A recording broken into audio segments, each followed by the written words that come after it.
Scott and Drew. And with that, we do say welcome in.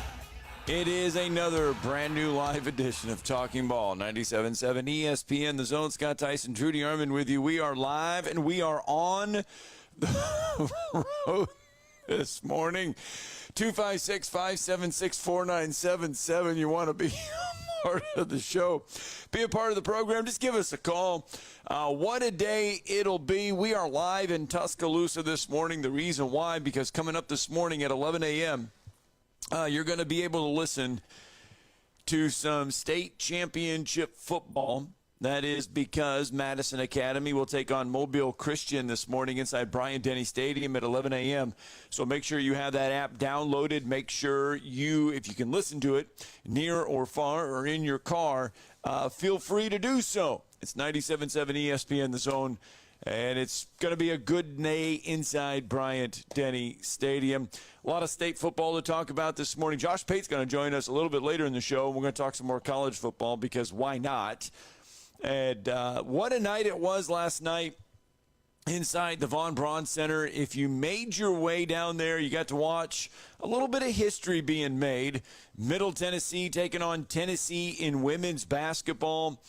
Great environment for college basketball last night. And if that is what the Conference USA tournament will offer, you're going to want to make sure you visit that later on in March. But Middle Tennessee knocks off Tennessee last night 73-62 inside the Von Braun Center. It was fantastic, first of all, to be able to call the game. But it was just a fun night overall. And Jalen Gregory would lead Middle Tennessee last night. 22 points on the night. She had a great night. So it was fun. It was fun to be a part of, and it's fun to be down here in Tuscaloosa. 256-576-4977. Georgia has found themselves a quarterback. We'll go over the Heisman poll. We've got a lot of other stuff to get through. But anyway, let's start with the phone lines. Mark from Spring Hill with us this morning. Good morning, Mark. Hey, good morning. How are you doing this morning? Not great, but we're here. I tell you who's not great, but I tell you what, a driving force that's not talked about is with Milroe. He actually used an expletive and said, "Give me the Heisman." I think it was after the Auburn game.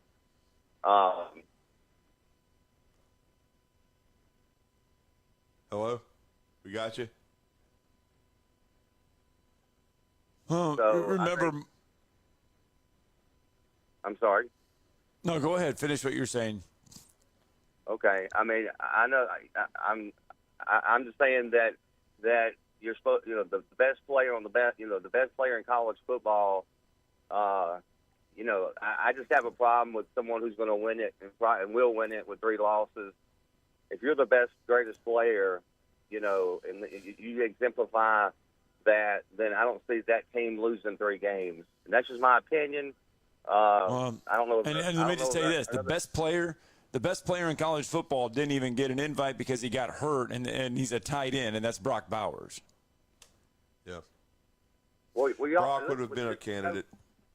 Go with me with Milroe Definitely. a minute, because what's wrong with Milroe that he's not going to win the Heisman Trophy because his numbers were pedestrian. I mean, yes, he did great things for Alabama. He got Alabama to the college football playoffs, but Jalen Milroe's numbers, and as far as Heisman voting numbers go, his numbers are middle of the road.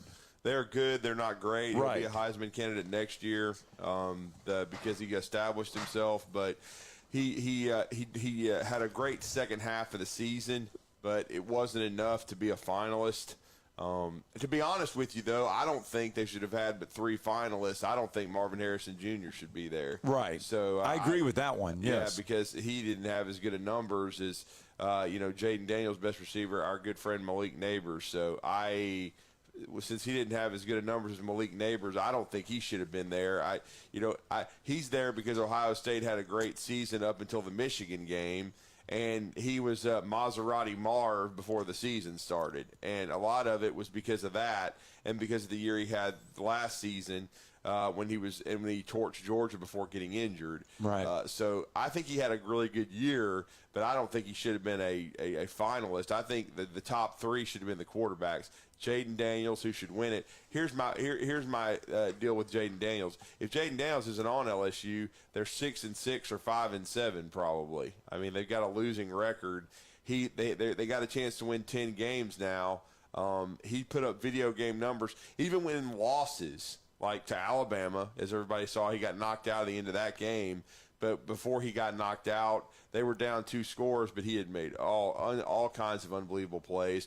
Everybody knows the Ole Miss game. It was 55-49, and it certainly wasn't his fault that their defense couldn't stop anyone. And so, and again, I think when you look at it, and then Florida State early in the year, I thought he played really well in that game. So he didn't play poorly in any of the losses. And see, the thing with Jalen Milroe, did he play poorly against Texas? Yes, he did. Okay, and that 2 was early interceptions, 2 pick sixes basically. Yeah. One of them was returned inside the 5. It was like a one-play drive, Scott. And so usually in a Heisman voter's eyes, when you have that type of game, 2 interceptions, 1 return for a touchdown, and your team loses, even if you go on to have great numbers, you better have like mega impressive numbers. Yeah. Because you're already staring behind the 8 ball as far as Heisman voting goes. I hate it to say that, but that is the world we're in an offensive-minded college football game where quarterbacks have to put up video game numbers now. Well, he is. He threw for well over 3,000 yards. He rushed for over 1,000, which averaged about 10 yards per carry. So he led his team in rushing, too. That's how important he was to LSU. So certainly Jalen Milroe is very important to Alabama, and I think he had one hell of a year. And, we're a Bama affiliate. I'm a Bama guy, but I'll freely admit that I wouldn't have had him in the top, 4 or 5 guys this year. Now, next year, that may be a different story. But really, Scott and I have discussed this, and Scott and Steve have voted for the Heisman for several years. There's a different number each year of finalists. They don't really go into it. Scott, it's a percentage of vote, right? It is, and that's who gets invited to New York. It's you have to be within so many percentage of the winner. Right. And then that's why you get 5 some year. That's why you get 6. That's why you get 3. And so it just shows. And I'm sorry, I have a feeling Marvin Harrison Jr. is going to finish 4th in this voting. There's no question in my opinion. And his reason why he's there, he has to be on that percentage line to be there. Yeah. I mean, it's I don't know. Well, guys, here's my point. I guess maybe I didn't say it right. I'm glad. Really, I'm surprised he's not on it, but I'm glad he's not because it's driving him. He's saying things like, give me the Heisman.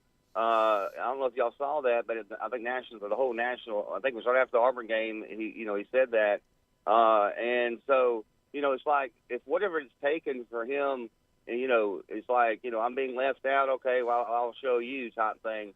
And for these young guys, sometimes, I mean, it's just those little things. That's Roosevelt Patterson when they called him a fat you-know-what in Miami, and he played the game of his life. It's little things like, and I think you would agree with me, Drew, that, when you get disrespected, whether it's right or wrong, and Milroe feels like he's been done wrong, and so I just think that's driving him, and I'm glad it is. And like I said, I'd like to see a better performing quarterback in big games in the last half of the season than Jalen Milroe. I mean, he's had a great second half of the year, and he's setting himself up for next season. Yeah. But I just think overall he's not a Heisman Trophy candidate, and I thought it was by the end of the season. I thought the way all this stuff works out. I mean, it is funny how the order kind of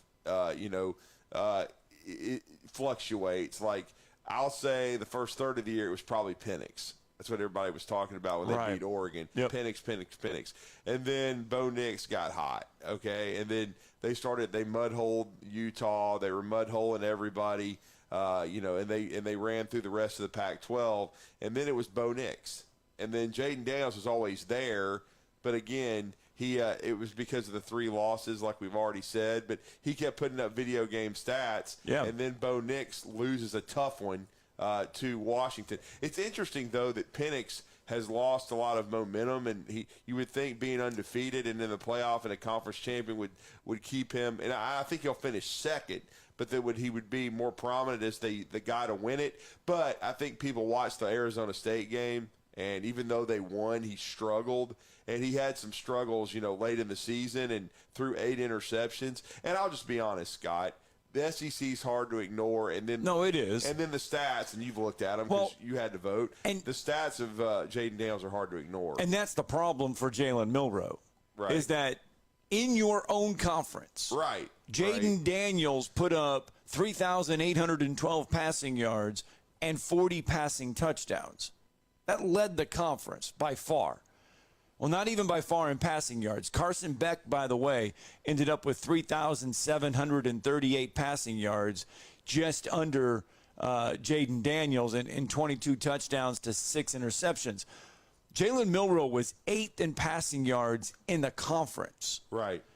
When you have a guy like Jaden Daniels leading the way, it's awfully, awfully hard to get any kind of Heisman traction, because Jaden Daniels put up spectacular numbers. Now, yards per attempt, Jalen Milroe was number 2 in the conference, 10.41 yards. Jaden Daniels, 11.66. But to my point, it's hard to make headway when you have a guy like Jaden Daniels doing what he did. So, well, I mean, I just thought by the end of the year, and look, Brian Kelly's a savvy guy. They were making sure that Jaden Daniels ran up big time stats, but it was too hard to ignore what he was doing.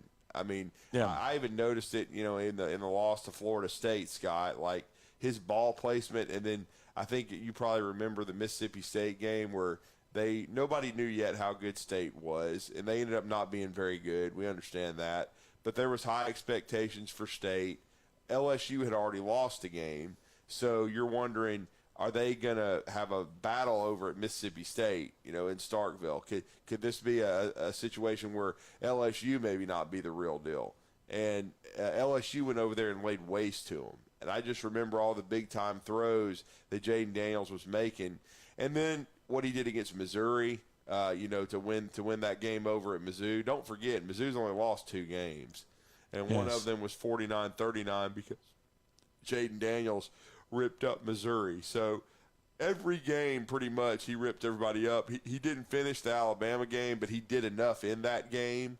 And I know what Mark's talking about. I know Milroe basically matched him in the LSU game, but that's one game, okay? You don't win the Heisman on one game. Unless you put up unless you're really close and there's unless you put up video game numbers. It's kind of like Bo Nix and Michael Penix. If Bo Nix would have put up astonishing numbers and won the Pac-12 title game, Bo Nix probably would. Because Bo Nix's numbers were better than Penix's. Yes. And then another example was Derrick Henry.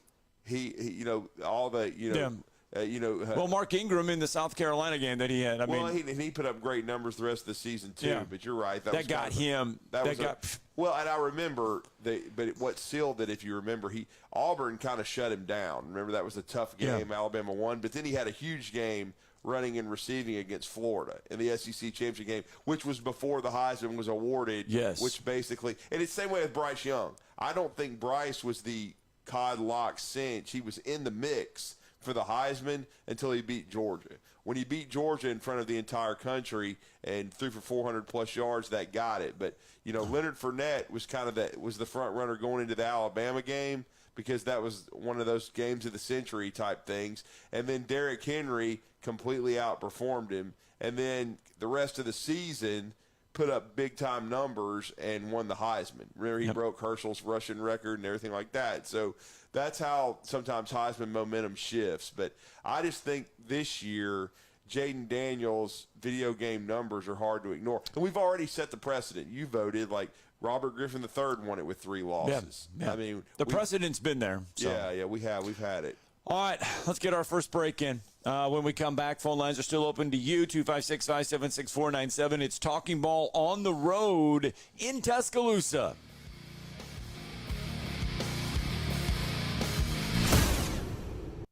You're listening to Talkin' Ball on 97.7 ESPN, The Zone. Got a wreck on the northbound side of 31 at the entrance to the boat harbor. One on Highway 67 now. This one's reported at Water Tower Road. And we had Research Park and University. I think that one's actually going to be on the southbound side. Not much to it. It should clear quickly. And, of course, we got the Tennessee River Bridge northbound I-65. That is a wreck. It's about halfway across the bridge. Traffic getting by it in one lane, and that traffic's back past Priceville. Are you ready to be your best? QFit Sports Performance Training and Fitness can help. It's not a group program. It's intense one-on-one training at QFit Relentless, 256-497-9075. Captain Nick in the 72 and Jeff Popeyes Skywatch Traffic Center. Ann Adams with Berkshire Hathaway Rise Real Estate is the one name to know if you're buying or selling real estate. With years of local experience, Ann Adams offers buyers in-depth knowledge of the local housing market and will narrow available properties down to those you'll be interested in so you can save time when shopping for your new home. If you're ready to sell, Ann offers a seamless process using accurate pricing and expert negotiation skills to make sure you get a fair price for your home. Call Ann Adams today at 256-337-2625 or log on bhhsriserealestate.com. If you're the kind of value shopper who waits to the end of the year because you know that's when the deals are the best, it's here. And there's no first payment for 90 days. Hi, folks. Bobby White back again for Woody Anderson Ford's Make the Holiday Bright sales event. And we've got the best selection of new and certified pre-owned Fords we've had in years. Right now, get financing as low as 2.9% for up to 72 months on 23 F-150s. America's best-selling truck for 47 years. 2.9 on F-150. And Woody Anderson Ford has over 100 F-150s to choose from. Great finance rates and no first payment for 90 days on all new Fords. We have financing as low as 1.9% for up to 60 months on 23 Explorer, Escape, and Bronco Sport 2. It's our year-end sales event, the best time of the year to buy, plus no first payment for 90 days. Your good credit through Ford Motor Credit. This offer ends December 30th.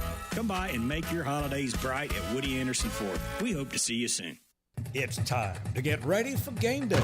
That means Alabama football and tailgating. Whether you're tailgating at home or at Bryant-Denny, visit Brooks & Collier for North Alabama's largest selection of premium grills and smokers like Big Green Egg, Blaze, Delta Heat, Memphis, and Traeger. Satisfy any palate with our wall of rubs and seasonings. For all your tailgating needs, visit Brooks & Collier at 813 Meridian Street or at brooksandcollier.com. An Alabama tradition for over 75 years. Roll Tide. The kitchen is the heart of any home. It's where the family gathers. It's where kids discover old recipes and make them their own. Just starting out or just now getting started on the dream kitchen you've always wanted? I'm Chris Haygood, and from all of us here at Bob Wallace Appliance to the home builders and the homeowners of the Huntsville area, a heartfelt thank you for buying local. We're in Huntsville, Florence, and Coleman, and online at bobwallaceappliance.com. Tom Abraham here for my friends at North Alabama Mortgage. Are you thinking about home improvements? Well, use your equity now and refi later. Or use your equity to eliminate consumer debt forever, then refi to a lower rate and shorter term when rates drop. North Alabama Mortgage can also help you if you're thinking about buying an investment property or a second home at the lake or the beach or in the mountains. We have great programs to make that happen. Visit NorthAlabamaMortgage.com to learn more. That's NorthAlabamaMortgage.com. Chris Brockman here from The Rich Eisen Show. And do you want even more excitement on game day? Yeah, you do. It's time to get on Prize Picks, the best way to win big on fantasy sports. Here's how it works. You pick 2 to 6 players. You choose more or less on their stats. If you get them right, you can win up to 25 times your cash. It's quick and it's easy to make your picks with fast and safe deposits and withdrawals. Prize Picks is the place to play. Prize Picks has awesome weekly promotions, and they're the only daily fantasy platform with an injury insurance policy, keeping you in the game even if one of your players goes down. Watch your entry update in real time and continue the fun by making picks on the second half and fourth quarter stats. And right now, when you go to prizepicks.com/primetime, use code PRIMETIME for a 100% deposit match. Prize Picks, daily fantasy sports made easy. Must be present in certain states. Visit prizepicks.com for more details.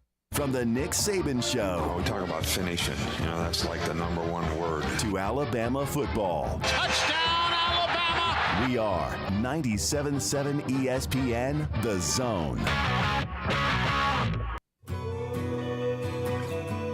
Hi, welcome back. Talking Ball, 97.7 ESPN, The Zone. Scott Tyson, Drew DeArmond. We're just chilling. Literally, we are chilling ahead of today's state championship game. We're here in Tuscaloosa this morning, getting ready for Madison Academy and Mobile Christian. That'll come your way at 11 a.m. this morning, right over our airwaves on 97.7 ESPN, The Zone. So make sure you have it. We're going to ride the high school football train one more time. No, the train was not a-coming last night. It was in Huntsville. Anyway, we digress. Let's go out to the phone lines. I tell you what, though, we had a fantastic environment last night inside the Von Braun Center, and Only thing better would be if Jeff was there. Yeah, and you know what, Jeff from the Borough now with us, and yeah. Jeff, I got to do sideline/color for that game last night, and I did at half and post game on the court get to talk to Rick Insell, the head coach there from Middle Tennessee. I'll just say he's a fiery individual. He's pretty fired up. You beat Tennessee the first time in your program's history, you're gonna get fired up. Yeah, it was pretty cool to see. They whipped them pretty good, Jeff. They led from start to finish, basically. I listened to our broadcast down here. Most of it anyway. They played. They shot the eye though. When you shoot 50% from 3-point range, and you shoot what they shot 45, whatever they shot 25 or 55, you shoot that, you're gonna win. But Tennessee's down, and I predict they will miss the women's tournament for the first time ever this year. Well, that would be the first. So they never missed. They've never missed it ever. I knew they. I was thinking that they might have missed it one year, maybe after Coach Summit retired. Before it was AIAW before it early AIAW took over, and they've never missed. This is the first year that they're 4-5 right now. They are. My prediction is they will miss the NCAA tournament for the first time ever, and miss Kelly Jolly Harp, whatever her name. She'll be gone at the end of the year. She'll be finished. Well, I told Scott that. I thought, She'll be finished. I mean, that's rough right there. I mean, when you're 4-5 in pre-conference, and the SEC women's basketball is still very strong. I don't know if it's strong as it used to be, but it's still strong. And if you're 4-5 in pre-conference, and I think they've lost 3 straight, they're in some trouble. Yeah, they are. I mean, Phil Former hired her, so yeah, that's who hired her. Another one. There you go. Former hired her. Well, they could have had Mike Leach, or they could have had Shauna, but they ran and died. Students remote. You can't have students remote. You've got to let them run the athletic department, but they won't do it. So they wanted, just like Mike Leach said about the football playoff. This is America. We like committees. We like to have committees in America for football playoff. Well, what do they do before the season starts next year? Just before the season starts, take all the schedules. We got a 12-team playoff, right? The top 12 teams strength the schedule. Put them in the playoffs. That way we say playing the season out. We don't have to worry about no committee. Just have the top 12 strength. Because I know strength of schedule means so much about this playoff that you play. Because Alabama played Middle Tennessee and Chattanooga and beat them 122-17. That's a real strength of schedule, isn't it? So y'all have a good day. Thanks. I forgot what he was saying on the last portion of that. He got all wound up, and I just kind of tuned it out. Was he still talking about Florida State? He was just talking about strength of schedule. I figured as much. Well, he said they should just go ahead and seed the top 12 is all by strength of schedule, which makes no sense. I mean, it's got to be a factor, but he's saying regardless of record, go ahead and just give the top 12 teams with strength of schedule. In other words, if a school is I guess 7-5, but they play a tough strength of schedule, put them in the play. I mean, come on. I mean, it's not that dramatic, man. But it is a fact that Florida State didn't play as tough a schedule as others, and it's not all their fault because the ACC, if the ACC were stronger, but you just look at the standings, Scott. Right. The top 3 teams in the ACC were Florida State, undefeated, right? Right. And then NC State Louisville second, and then NC State, who was 9-3. Come on, man. That's not anywhere close to some of these other Power 5 conferences. And then we know Clemson was like 8-4.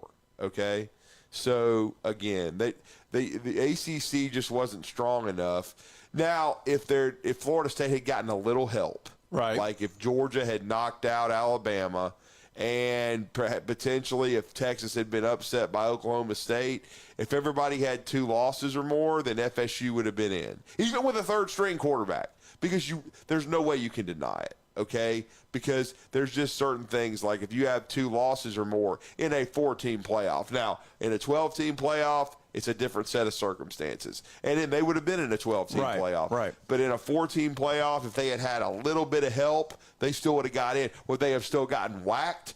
Absolutely. Because they would have been, I predict, no matter who played them, they would have lost and gone home. Maybe they could have played Michigan a good game, even with a limited QB, but I doubt it. I think Michigan would have waylaid them. And, again, I'll just say this. I know there's a lot of opt-outs now and everything. If Florida State is truly one of the 4 best teams, then why don't you band together, play for your school, and then try to win the bowl game over Georgia to make a statement if you're so good, okay?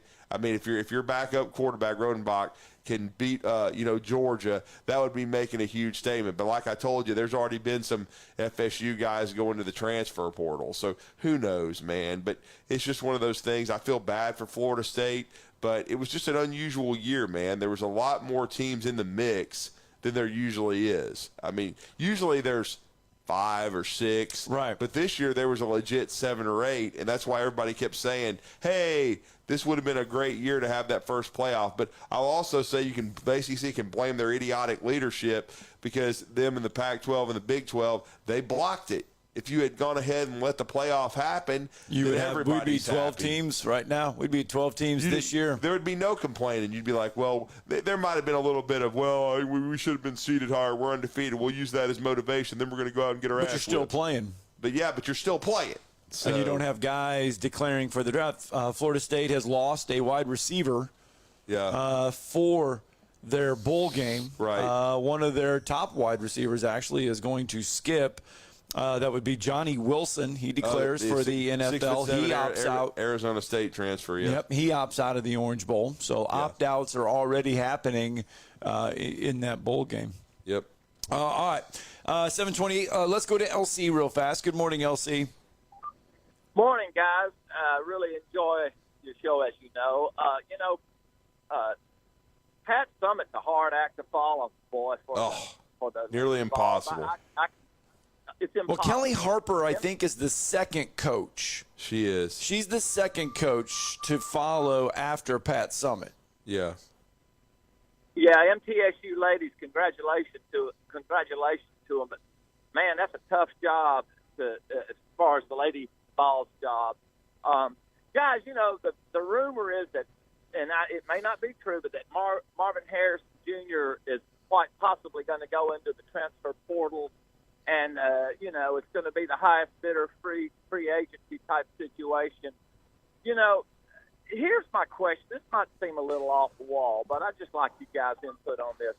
I don't have Yellowwood money, and I put a little money into the NIL for Bama. Are us just regular fans, are we going to have to up our ante as far as contributing to this? Because a lot of these high roller guys can put big money into their their NIL situations for their colleges, but I don't want Bama slipping, but well, and LC, to your point, people, are we supposed to be putting a lot of money into this or what? I don't know. I just want y'all's input about the regular fan. I'm going to hang up so I can hear you better, guys. Love the show. All right, thanks, LC. Well, to his point, Drew, and remember, I think it was last week, Nebraska head coach Matt Rule was talking about getting a quarterback, just a quarterback, out of the transfer portal, and the price was $1 to $10 million. Well, he said one. You talking about Matt Rule? He said 1.2 to 2 million. Okay, 1.2 to get a quarterback out of the transfer portal. To get a really good quarterback out of the portal. That's what he said in his mind. With dealing with NIL so far as he's come back to college football. $1 to $2 million to get a college quarterback a good college quarterback out of the transfer portal. That's proven. That's got experience. That's what he said. That's only going to go up. Well, I mean, and in some cases, I think those are the kind of prices being paid. Do I think that's sustainable? Hell no. I don't think it will be. I think they'll end up. We've already seen the NCAA this week proposing a model where the schools pay the players, and I just don't think that's not sustainable. Paying guys they want basically to create a super rich conference. Right. Your schools like Alabama, Georgia, Ohio State, Michigan, the ones that are financially okay that can do this. Basically, you create I'm a rich conference. You put all these schools that opt into it. You have to opt into it. You opt into this super rich conference, and then you have the ability through your school, through your system. The school can pay the players to do this. You don't have to go through the collective. The school does it. You give them all this money, all this other stuff. And well, there's got to be a way to cap it because it's just stupid. Because I couldn't help laughing. I was just reading up on who had gone into the portal and who hadn't, and they were saying that Jaden Restupid is probably going to go back to Arizona State. And I say Rashada, it's actually Jaden Rashada, but I mean that makes me laugh. Actually, I mean I'm like, really? He got hurt and missed 9 games, but he's deciding he's probably going to go back to the school. Like he played in 2 games, guys. Who's going to pay that kid big NIL money again to play for him? He's done absolutely nothing. Okay, I mean, give me a break. You played 2 games, bro. You were the starter at the start of the season, but you've got to produce, okay, to make that kind of money. I mean, it's ridiculous. And you shouldn't even be making that kind of money. They should be getting paid NIL for name, image, and likeness in college. But if you're making that kind of money, you better have produced. And I mean, I'm talking about be a Heisman-level player. I don't think, just good quarterbacks deserve $1.2 to $2 million a year. That is ridiculous. They don't. And it's not really per year. It's just to play, because I'll be honest with you, I've heard athletic directors like Greg Burns say this. There's such a gray area. You don't even know how much they're really getting paid per year and things of that nature. Nobody really releases their findings. And I know Bryce Young. I mean, they basically they did let that leak out. He was making millions, like $2 to $3 million. He was, but he was making, at least for that when his last year at Alabama is basically when NIL really got cranked up. I would say, Scott, 2/3 of the NIL, right? Because people forget this part of it. Everybody's not making that kind of NIL. Now, these schools through their collectives are trying to pay each player and give them a piece of the pie, which I'm in favor of. But every player, it's still not equal. Everybody's not making the biggest of the big. Right. Like, because Bryce Young, he got a lot of endorsements, and quarterbacks get those. And quarterback is still going to be the highest profile position, and you're going to make a ton of money off of it. But again, in certain positions, left tackle, it's going to be kind of like the NFL.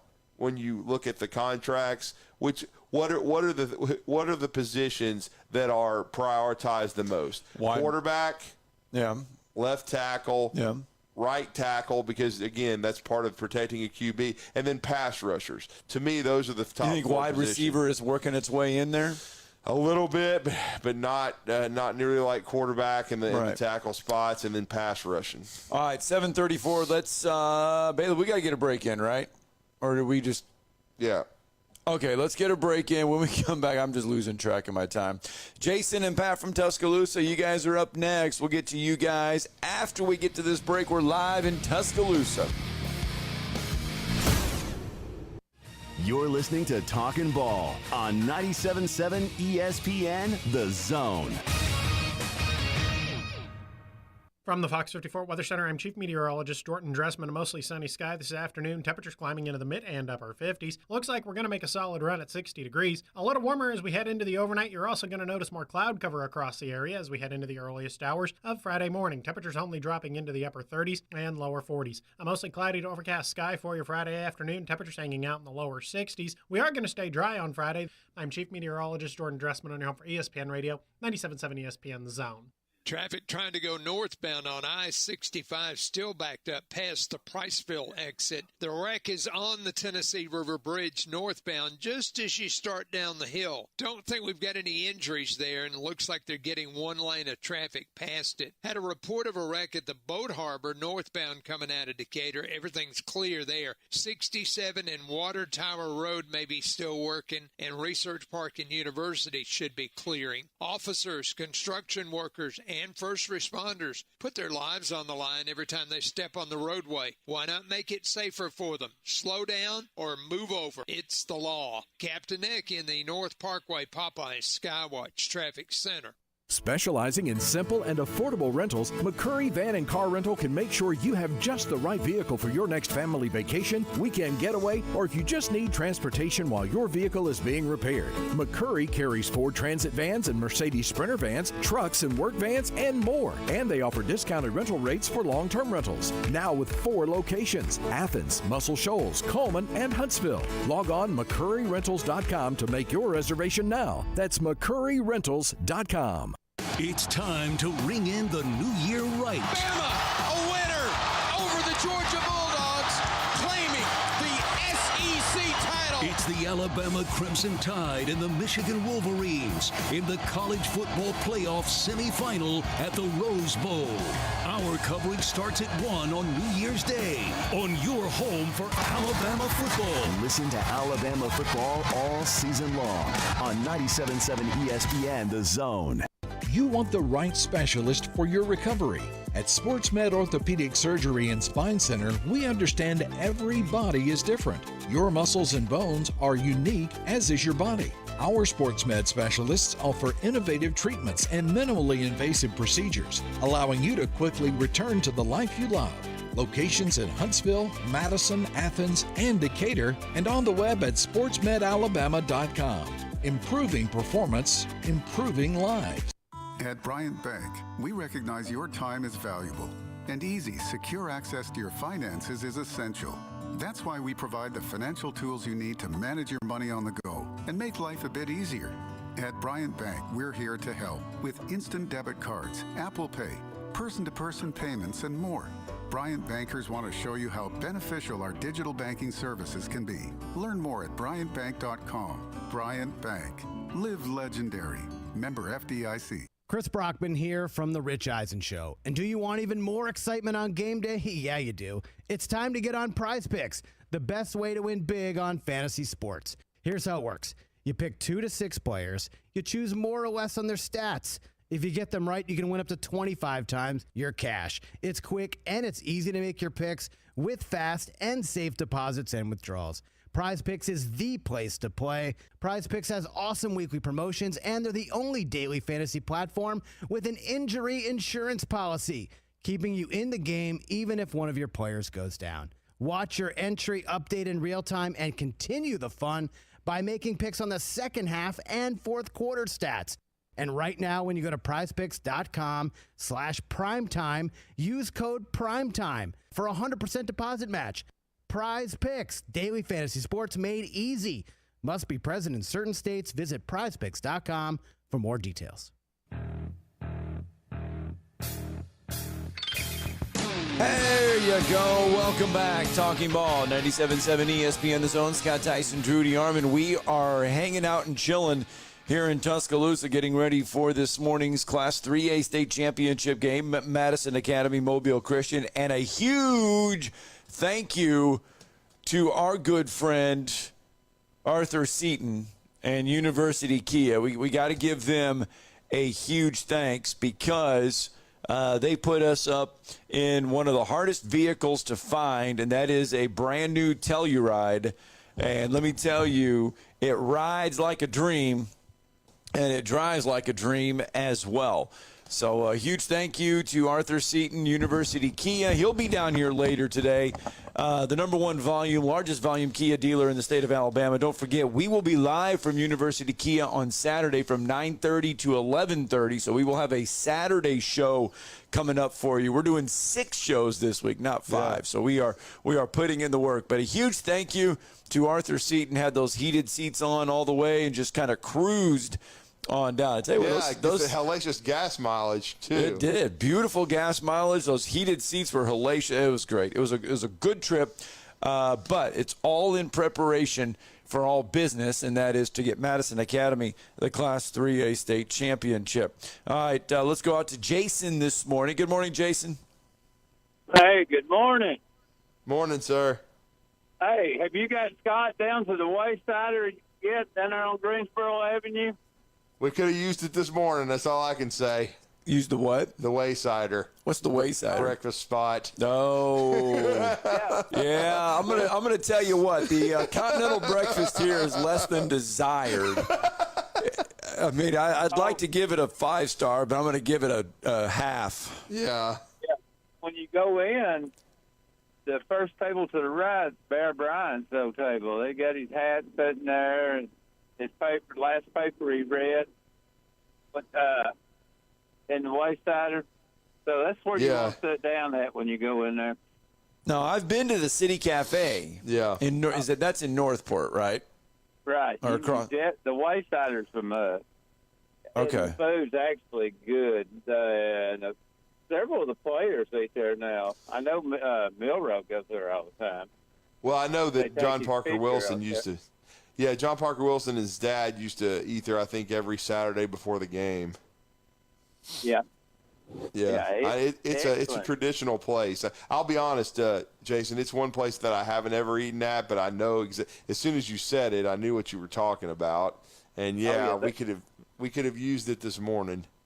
Oh, they do the drop biscuit, and you get a big bowl of gravy, country style ham, and an omelet. You're set. You know what? If we had time, the game's at 11, but unfortunately, I've got equipment that one Steve Moulton needs. Yeah. So I've got to get it over to Bryant-Denny Stadium. So unfortunately, we might be able to grab a biscuit. That's about it. Yeah, don't have a lot of time. Go back and get you a biscuit. They got excellent biscuits.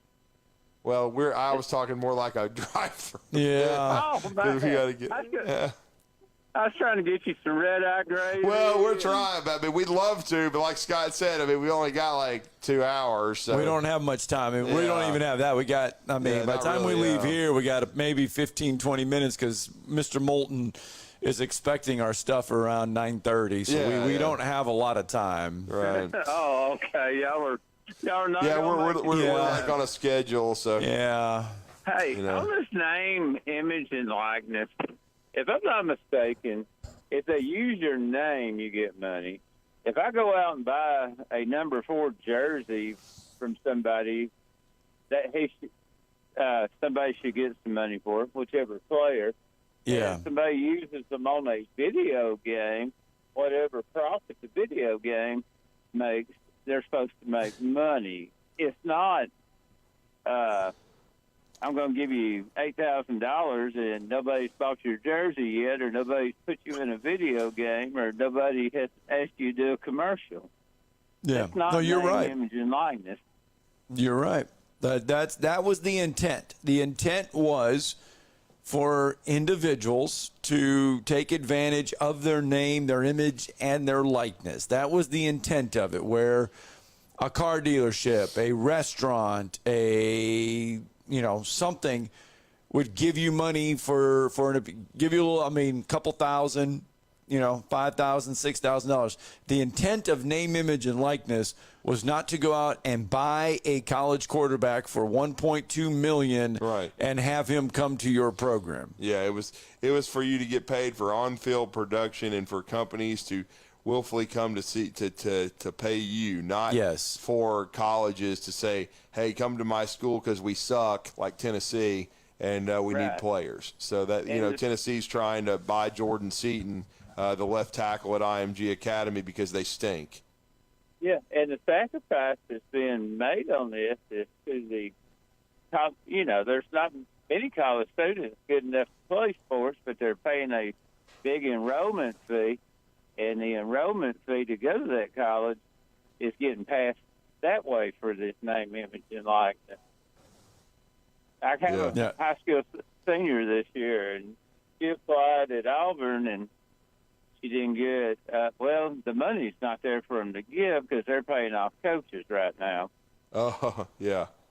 No doubt. So, I mean, the money for the student is being used in other places in athletics, which you could have both, but they're not doing it that way. They just only want one way. Right. Yeah. All right, Jason, thanks for the phone call. Yeah, thanks for the phone call, too. That's why Nick Saban has said it's not sustainable what's going on. Right. Because a lot of these colleges, and again, we just talked about, you talked about the price tag for a quarterback. You imagine having to pay that. Do you have to pay it every year once you pay a $1.2 million if to the get kid into wants school? it, if the kid wants it, he's going to go in the transfer portal if he doesn't get it The thing I again. couldn't keep from laughing at is they're talking about people declaring for the draft. Yeah. And Carson Beck has already been on campus at Georgia for 3+ years. Well, yeah, we talked about it before the SEC title game. Yeah, he was renegotiating his working on a financial agreement to stay at Georgia. Yeah. And I'm just like, wow. And then Brock Vandagriff just left to go from Georgia to Kentucky and be their starting quarterback. And he's been there for 3 years himself as well, just waiting. But one of the reasons probably why he didn't leave is was because Carson's coming back. Well, NIL. I'm talking about didn't leave. He I see what you're probably saying. getting paid NIL the last 2 years. Yeah. That's why I always tell people when they just assume somebody's going to leave, hey, if they're making good NIL money and they're not having to do jack, they may stay anyway. All right, Pat from Tuscaloosa, let's get to you real fast before the break. Good morning, sir. Morning, Pat. Hey, good morning. Couple of things. I've been out of shape about it. I wish that I could be the AD at Elba High School. I would have fired that jackass before he ever got on a damn bus, y'all. Hey, with 1 minute and 31 seconds to go, you're leading 21-20. You're on the 14-yard line. 4th down, 4 yards to go. You got a running back that's just run for 300 yards. That kid ran for 300 yards in the loss. And talking about Alvin Henderson. And he calls for the kicker to come in and kick a field goal. They kick off. He tells his kicker, kick the ball out of the bounds. He kicked the ball out of bounds on the Elba 45-yard line. They have 1 minute and 31 seconds to go to get to the end zone that he gives the other team. And and that kid's a good quarterback for Leroy, I'm telling y'all. And he throws a walk-off touchdown. How stupid is that? You got a good defense, and you would have, if you didn't make the first down, Drew, hey, you get the ball. They got 90 yards to go with 1 minute and 31 seconds. So I guess what you're telling me is he decided to kick the field goal, but they missed it.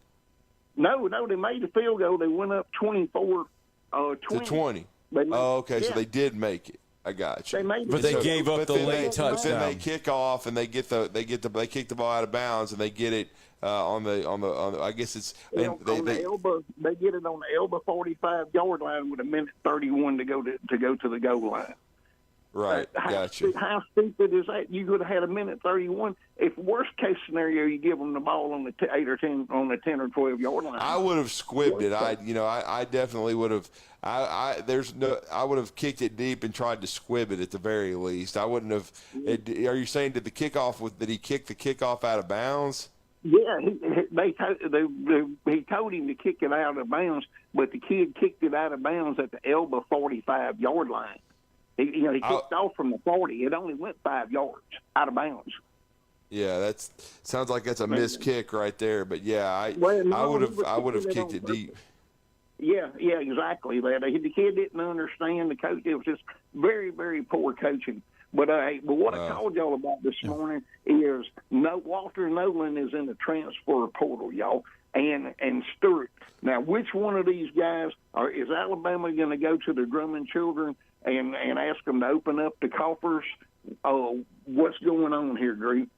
We got a chance at either one of these guys because either one of them, Walter Nolan would definitely shore up our defensive front for next year. Yeah, I haven't heard. I mean, Josh Pate, we're going to have him on here in a few minutes. I was watching his late kick cuts and stuff, and I was watching also Aaron Torres.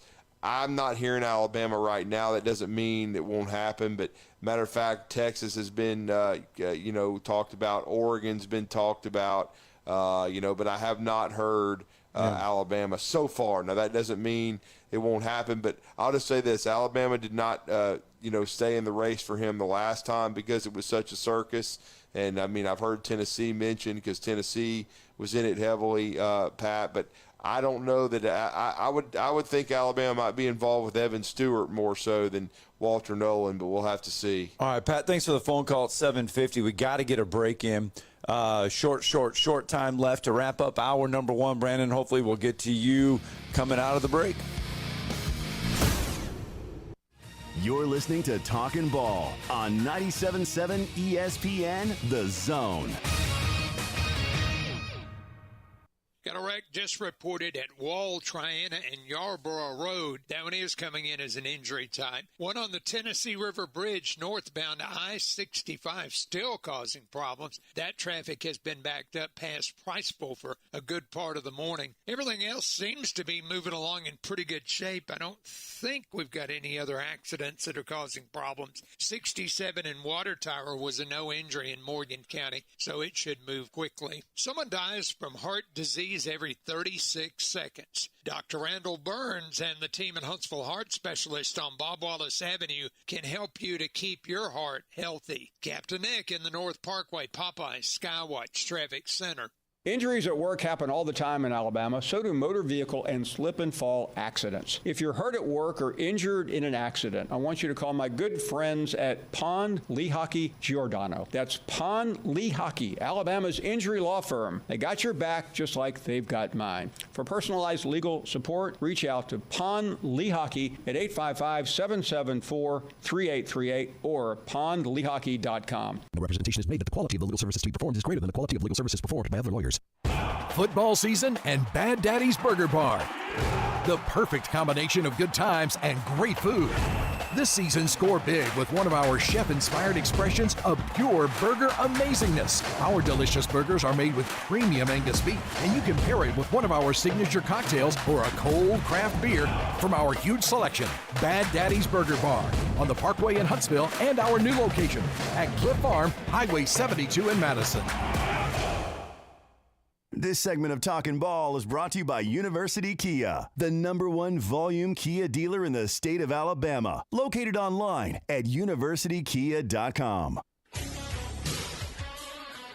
All right, real fast, 256-576-4977. That's the number to the phone lines. We're wrapping up hour one. We are in Tuscaloosa this morning ahead of tonight's, or this afternoon, or this morning. Let's just keep working it backwards. Class 3A state championship game between Madison Academy and Mobile Christian. We will have it for you on 97.7 ESPN The Zone. So safe travels into work, into school, wherever you may be headed. Download that app. You'll be able to tap the app and listen to Madison Academy football later this morning. Brandon is with us out of the break. Good morning, Brandon. Good morning, Brandon. Man, good morning. When y'all talk to Josh Pate, y'all got to talk about the Brandon Walker trash can. That might be one of the funniest things I've seen him ever do on his live stream show ever. That was a good laugh. And I wanted to ask you, I asked Scott this question the other day. So with the SEC, if you go into the transfer portal in the early period, you can go within the conference. Now, yes. Is there a caveat on that says that if you go in it in December, that you must place yourself by a certain time, or can you hang out into the second period and then go somewhere? I think you can hang out in there as long as you want. Because Vandergriff already went from Georgia to Kentucky. Once you're in the portal, you don't have to come out of the portal until you want to come in, until you want to come out of the portal. You just have to have your name in by a certain time. And you have to have I'm sorry, I was just going to say you have to be in there officially to start, being contacted by other schools, at least directly. Because Walter Nolan, that was put out a day or two before he was officially in the transfer portal. So, but now he's already, that's when you start the setting up of the visits and you start talking to other schools. Okay, but they instituted that rule so that you don't go through spring practice and then go to another school. So if you're in the portal, say I'm in the portal right now, I'm in the transfer portal, I can't show up and go through spring and do all that and then transfer and then skate that rule that they put, correct? I think that's correct. To be honest with you, the damn rules are so convoluted. I don't know all of them. But yeah, I think that's correct. I don't think you can just hopscotch around from one school to another. Right. Okay, that's what I was trying to That's figure why out. they changed the windows, too, and made them shorter. So, 30-day window now. It was 45, I believe. Yeah. Now it's only a 30-day window in the transfer portal. But is there still a second session of transfer portal after spring? Yes, there is. Okay, but you can only go to other conferences outside the SEC, right? Right. You can right. So if somebody from Alabama and Auburn in that second transfer portal wanted to go to an SEC school, I believe you have to sit out a year when you go to an SEC school if you put your name in the second session of the transfer portal. You can't go through spring, put your name in the portal, and then go to another SEC school. You have to sit out. You can go to any other school, but you can't go to an SEC school if you come out in that second transfer portal session, I believe. Now, are you only limited right now? Because you had guys that went 4 or 5 places. It's a one-time, or do you have to sit out a year? Well, that's the gray area. Because some of these guys are using their COVID year, their grad students, or what did we have yesterday? Find out someone from Miami is applying for his 9th year. Whatever, I don't of eligibility, but he's in one school. But I lose track of this. I mean, what's his name? I've played for every other school. USC. JT Daniels. He's finally retiring for medical reasons because he sucked. But anyway, Brandon, there's a gray area with that. See, the whole point, though, is like academic progress. How are some of these guys even eligible? Right. You know what I'm saying? Because we've already seen with Grayson McCall last year from Coastal Carolina. Now, he's in the portal this year. He got in the portal and then went back to Coastal because he couldn't go to Auburn or Florida because it wasn't that his grades were bad, but they didn't transfer like what he was studying. Right. I mean, you have that part of it, too. You can't just wave a magic wand in some cases. Well, that's what I was wondering. I know the rules have changed a bunch, and I was trying to figure out if you had to, in order to be eligible in the SEC, if you went in the first period, if you had to be placed before the second period began, and if you could or could not practice or be with the group during that time. So thank you, Roll Tide. Yeah, thanks, Brandon. Yeah, once you're in the portal, you're in. You can decide to come out when you want to come out. Now, a lot of these guys come out in that first one because they want to be at that school. And a lot of these guys already know where they're going to. Oh, Vandergriff, it took 2 days. I mean, they already know where they're going when they put their name in the portal. Yeah. All right, Josh Pate going to join us. Boy, oh boy, he's got a lot to talk about.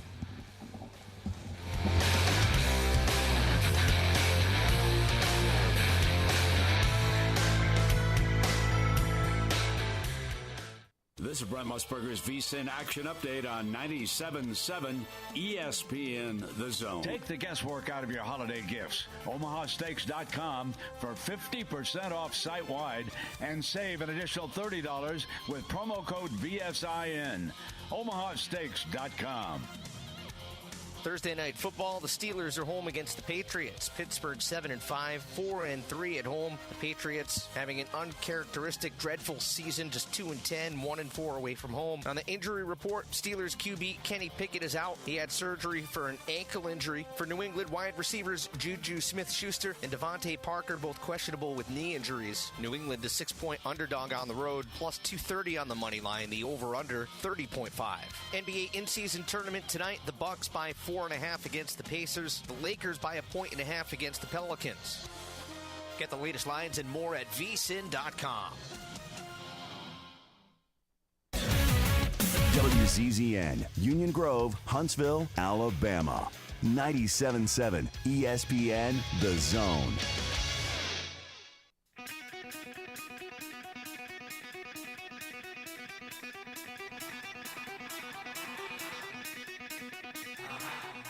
Welcome to Talkin' Ball with Scott Tyson and Drew DeArmond. Call into the Neighbors Wealth Management Hotline now, 256-576-4977. That's 256-576-4977. Now, here's Scott and Drew. And there you are. Welcome back. It's hour 2 of Talking Ball, 97.7 ESPN The Zone. Scott Tyson, Drew DeArmond. We are live on the road here in Tuscaloosa ahead of today's Class 3A state championship game. A big thank you again to University Kia for making the ride down to Tuscaloosa very smooth and easy. Remember, Arthur Seaton talks to us all the time about how good those Tellurides are. And let me tell you, those Tellurides ride like a dream. Don't forget, they want to see you in a University Kia. And I am sure our next guest has a lot to talk about because, well, there's been a lot going on in the college football world in the last 5 days. There really has. It's been a crazy 5 days, and our next guest had to get some sleep at some point because he was on the road first to Vegas to see that Washington victory over Oregon, which really sealed it for the Huskies to get into the playoffs, ended it for Oregon and Bo Nix, and probably ended Bo Nix's Heisman chances. And then, of course, he was in Atlanta, as he told everyone it was one of the top 3 environments he'd ever been in. We're going to talk to him about that, Alabama's victory over Georgia, his thoughts on the playoff and the Heisman, and, of course, the transfer portal, which is crazy. And we always enjoy our chats with Josh Pate of 24/7 Sports and CBS. And, Josh, we've already even had a caller call in, and he wanted to know about your Brandon Walker trash can segment. I have to admit, I did not catch that one, but he said it was one of the funniest, if not the best, bit you've ever done on the show. Well, Brandon Walker makes it easy. Pretty simple. Take Brandon Walker's face, put it on a trash can, and feature it on the show, and it writes itself. You know, it's like being a prop comic. You remember when Gallagher used to bring that watermelon out there? The watermelon does all the work. You just have to smash it with a sledgehammer. Well said. So how was the trip? How was Vegas, and then how was Atlanta? Really good. It was, I don't know how to describe the environment out at the Pac-12 game because everybody was fired up, but everybody also knew that it was over. And they played the game. Game was really good, high-level environment, really, really well done. But then afterwards, I don't know. I've never really been around that. You've got Pac-12 employees who know they're out of a job. You got people who work for the network who know they're out of a job. You got people who work for Pac-12 radio who know they're out of a job. The guys, they ran on the big boards in the stadium after the game's over. They ran credits. Like at the end of a movie. Wow. And they put all the employees on the board, and it's like I was looking at it, and I watched it, man. It was I've not been a part of the Pac-12, and it was kind of sad. And then you look around, and folks are crying all over the place. So, I mean, you juxtapose that to what had been an hour earlier, and that was a really charged environment. And then you fly to Atlanta and see what we saw Saturday, and that was a different level. And, man, I said – on the show, and I'll say again, I've been at those games. I don't know how many SEC games I've been at in a row now. Georgia, Bama, I've been at several of those.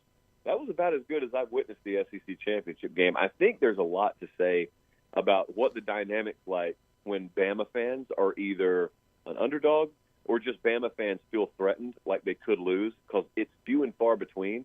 But this year, we've seen it several times. That Tennessee game at Bryant-Denny was crazy. The LSU game was on fire. And then they just did it again in Atlanta. Normally, the complaint is, man, we're taking this for granted. Normally, it's Nick Saban having to get the fan base up. He has not really had to do that much this year. Well, and Josh, we're so honored to feature you each week. And the thing is, you're more, qualified than just about anyone to tell us this and give us your thoughts because with the Once Upon a Saturday tour, you've been to just about every big game in the country this year, all over college football, not just in the Southeast. What were your thoughts on the playoff? I mean, you've seen all these teams play. I know the committee, has been criticized quite a bit.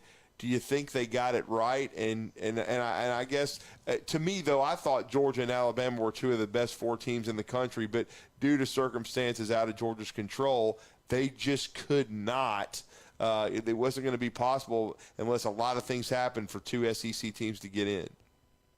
All right, so I'm going to try and have this make sense to you. So the first thing I think is the four that I would put in the playoff are the ones in the playoff. So Gotcha. I would not have Florida State in the playoff. I would have Alabama in the playoff. I would even probably have them in the order they're in. Having said that, I think the criteria and the methodology that the committee went about using are completely backwards. And I think if it is as it appears, I think they screwed Florida State, which is very weird to say because I don't think Florida State should have been in. But when I say I don't think FSU should have been in, here's what it should sound like. Alabama, you're in over Florida State because your resume is better, based on really concrete criteria that we have used over the last several years, period. And if that's it, that's it.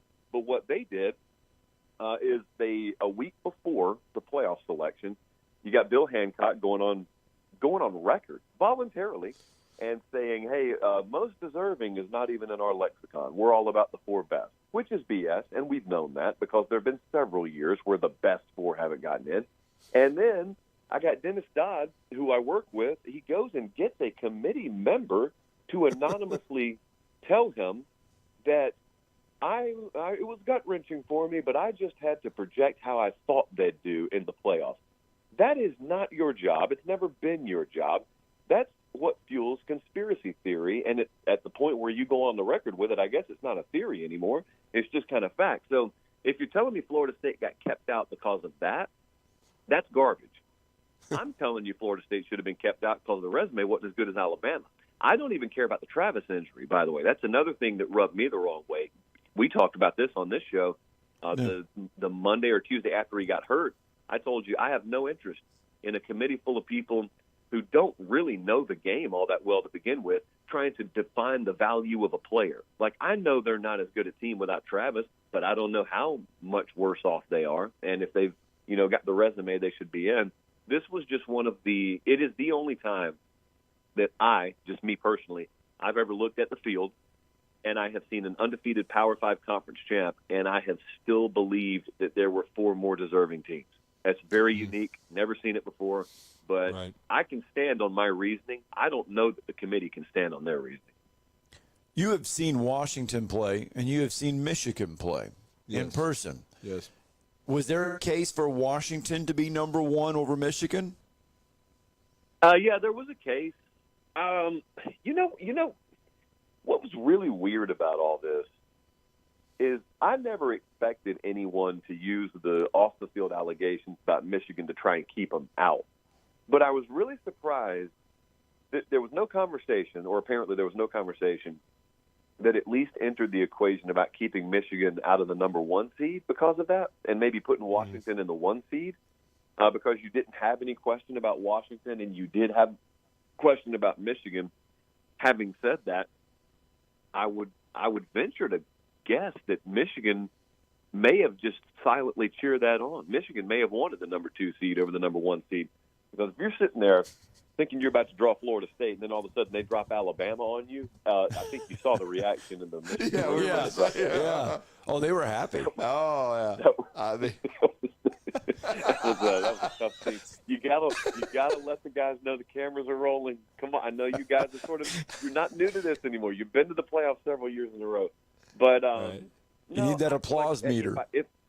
If I were rating the teams, I probably would have Michigan number 1. But yeah, it mildly surprised me that there wasn't at least conversation about that.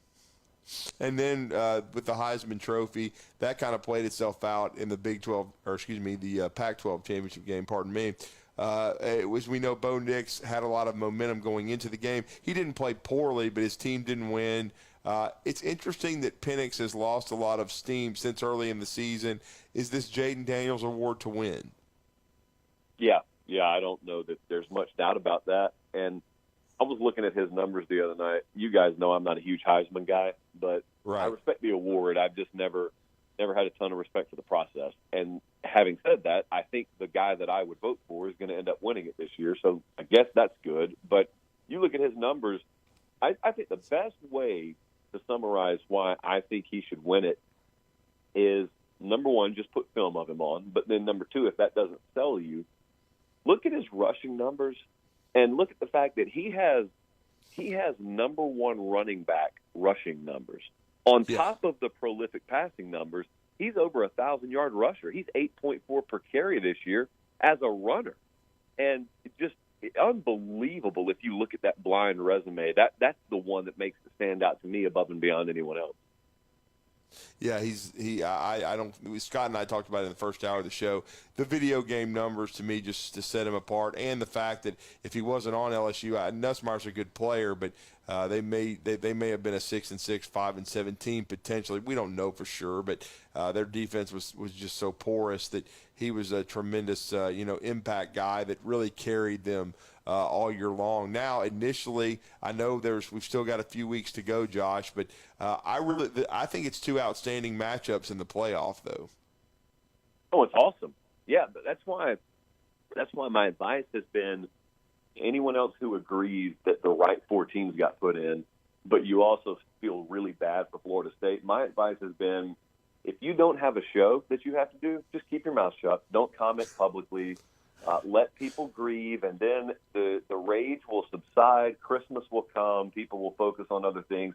And then when we come out of Christmas and, we turn towards either going to New Orleans or going to Pasadena, it will be game on. And you'll realize, whoa, we got awesome matchups here. We got Bama, Michigan in the Rose Bowl. I mean, we got Texas, Washington in the Sugar Bowl. And I'll tell you this, if those games deliver like they should, if both of those are decided in the fourth quarter, I doubt you'll hear very much complaining to the degree you are now when you get those games delivered. And again, that is not what the playoff is supposed to be decided based upon. But if you're not on the committee, then all you really want to see are good games. If your team's not in it, all you want to see are good games. I think you'll get two of them this time around. Who do you think then comes out of the semifinals, if you had to guess? I lean Alabama in the Rose Bowl matchup, and I knew that pretty immediately. Yeah. I'm not as sure in the Sugar Bowl. I know the first glimpse would just have most people say, "Oh, that's Texas. Texas is the favorite," which they are.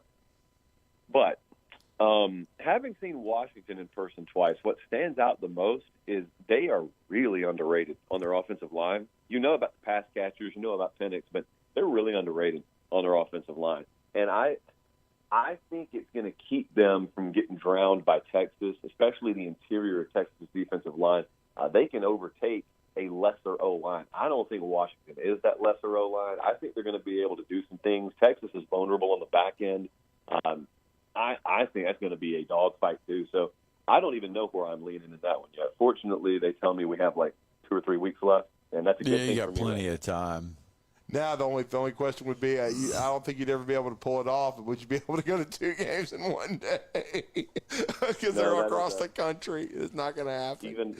Even I know not to ask the company for that. I'm just going to park myself out in California and take my time coming back.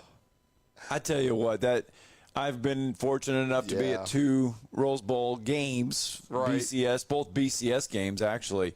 Let me tell you, it is so majestic out there. The stadium itself, I know you've been there. The stadium itself is kind of blah, but it's when that sun sets in the mountain, I can see why they want that specific time start for the Rose Bowl. You know what? So 2 things. I always get a little aggravated at people who tell me the Rose Bowl as a stadium is really overrated because I know what they're saying. What they're saying is they've been to the modern stadiums. They've been to the big, like Mercedes-Benz, Jerry World stadiums, and the Rose Bowl doesn't have the trappings and the bells and whistles. Well, maybe I'm just different than everyone else. That's never bothered me. I don't care if I don't have a urinal that talks back to me and I got to go use a trough. I don't care about that because the sentimental value of knowing the venue and the building I'm in has always more than made up for it. For me, that's just me. If you feel different, if you need a luxury suite, if you need 5 different flavors of cotton candy to order from, okay, maybe the Rose Bowl's not for you, but I've never cared about that. That's why I love the Cotton Bowl, too. And finally, your thoughts initially on the transfer portal. It's been pretty crazy. We've already seen Brock Vandergrift go to Kentucky. We've already seen Torino Pride go to Missouri from Clemson. What are your thoughts so far on the portal? Hey, Pride was in our building the other day when the portal opened, and I sat there and talked to him and his dad for a couple of minutes, and it was just wow. Their head was swimming. Okay, and they're wow. They're part of it. Like, I'm just sitting on the outside watching it. It is what it is, but I also, as much as I try and track where players are going, you're trying to track where coaches are going too, and you're trying to track it.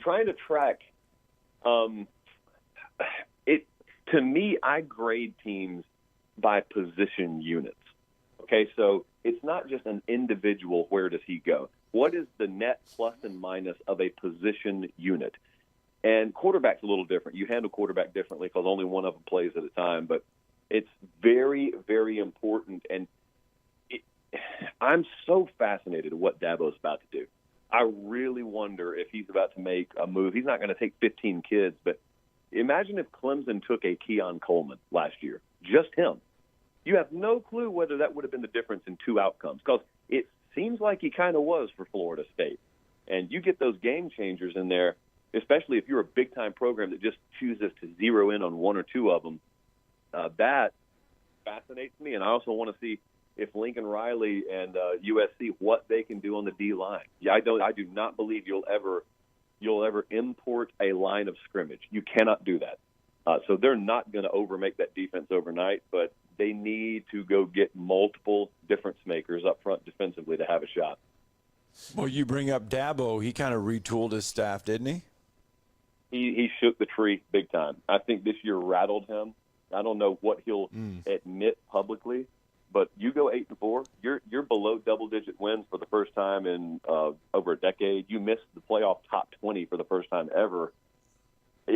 And you also have another ship that pulled into the harbor in Florida State. And you got a team in Miami that is not going to back off. They're going to keep swinging in recruiting and portal as hard as anyone. I think it jars you a little bit. The two hires he made with Chris Rump and Matt Luke, those are big-time hires. And those guys fit in very well up there. But the next order of business is in talent acquisition, because they had recruiting classes 4 and 5 years ago ranked 3rd and 5th. And since then, they hadn't finished in the top 10. It hasn't been a huge drop-off, but it's been enough of a drop-off. Combine that with not using the portal, that they're not as good. They are no longer the dominant roster in that conference. They're not far off, though. They can get back there, but it's going to mean probably doing some things that he hasn't done. Well, it's a great stuff from Josh Pate, Late Kick Josh on Twitter, and of course you can get his Late Kick Live, Late Kick Cuts on YouTube as well. He has, I think, the best college football show in the country, the most unique show, no question about that, and we always are honored to have him join us. And don't forget that you can catch his show each and every Sunday, Tuesday, and Thursday at 7 Central, 8 Eastern Time. Josh, we hope to continue to catch up with you throughout this process of the playoff, but we really appreciate you joining us again this week on this Thursday. Thank you, sir, and have a great rest of your week. I appreciate it, guys. Same to you. Thanks.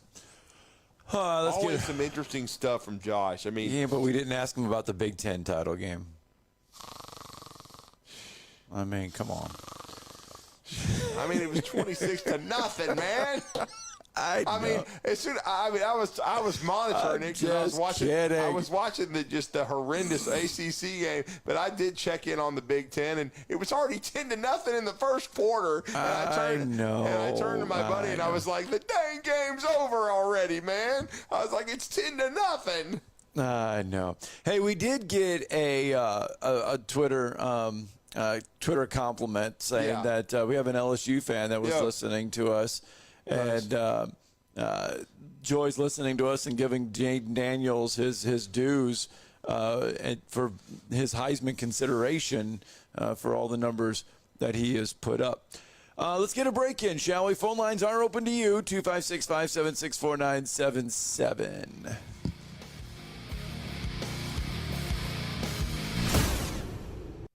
You're listening to Talkin' Ball on 97.7 ESPN, The Zone. They sent Himsey to a wreck at Highway 53. That one reporting is an injury type. They just updated it to a no injury. Wall, Triana, and Yarborough Road had injuries. Still may be trying to get it cleared out of the way. And everything's finally clear on I-65 on the Tennessee River Bridge. That traffic's moving normal now. The end of the year is coming. If you need temp admin or accounting help for special projects, Snelling can help. Snelling, how the area's best companies hire talent. Huntsville.snelling.com. Captain Nick in the North Parkway Popeyes Skywatch Traffic Center. Ann Adams with Berkshire Hathaway Rise Real Estate is the one name to know if you're buying or selling real estate. With years of local experience, Ann Adams offers buyers in-depth knowledge of the local housing market and will narrow available properties down to those you'll be interested in so you can save time when shopping for your new home. If you're ready to sell, Ann offers a seamless process using accurate pricing and expert negotiation skills to make sure you get a fair price for your home. Call Ann Adams today at 256-337-2625 or log on bhhsriserealestate.com. If you're the kind of value shopper who waits to the end of the year because you know that's when the deals are the best, it's here. And there's no first payment for 90 days. Hi folks, Bobby White back again for Woody Anderson Ford's Make the Holiday Bright sales event. And we've got the best selection of new and certified pre-owned Fords we've had in years. Right now, get financing as low as 2.9% for up to 72 months on 23 F-150s. America's best-selling truck for 47 years. 2.9 on F-150. And Woody Anderson Ford has over 100 F-150s to choose from. Great finance rates and no first payment for 90 days on all new Fords. We have financing as low as 1.9% for up to 60 months on 23 Explorer, Escape, and Bronco Sport 2. It's our year-end sales event, the best time of the year to buy, plus no first payment for 90 days. Your good credit through Ford Motor Credit. This offer ends December 30th. Come by and make your holidays bright at Woody Anderson Ford. We hope to see you soon.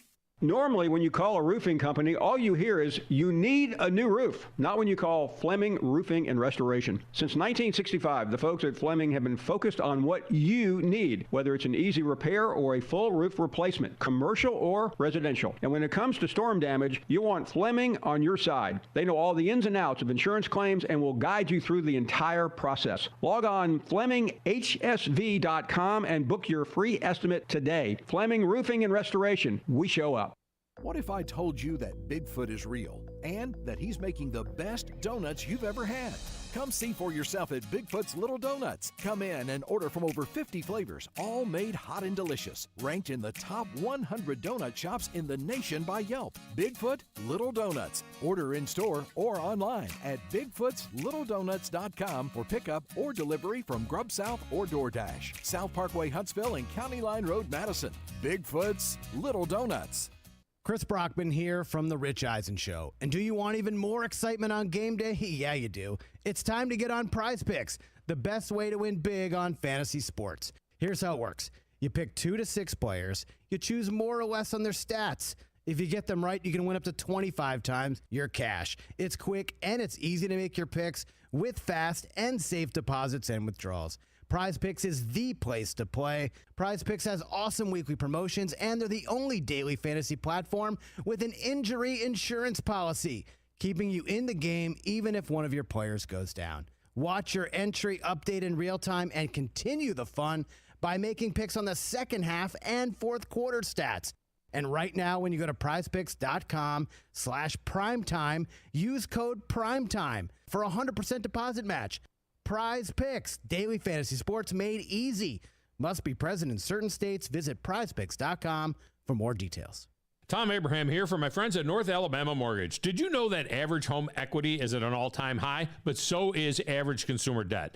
Even though rates are higher now, you can use your equity to pay off your high consumer debt, student loans, etc., then refi when the rates drop. Don't put off that new home purchase. When rates drop, prices will go up. Buy now and get the best price and then refi when the rates drop. This is the time to talk to the experts at North Alabama Mortgage. Visit NorthAlabamaMortgage.com for more information.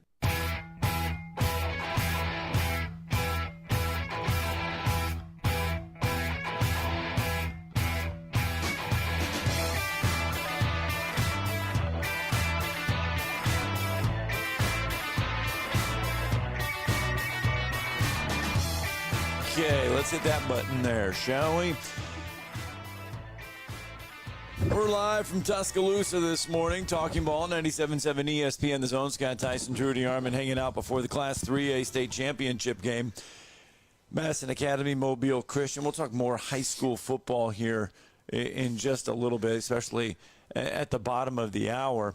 But a full slate of games today here. There was one game last night. Full slate of games tomorrow. And it was a good game. Yeah, 7A state championship game, Central Phoenix City, Thompson, Class 7A title game. And that's how the state does it. They always kick it off with the 7A game first. It stands alone on the Wednesday night, and then I believe it rotates every other year.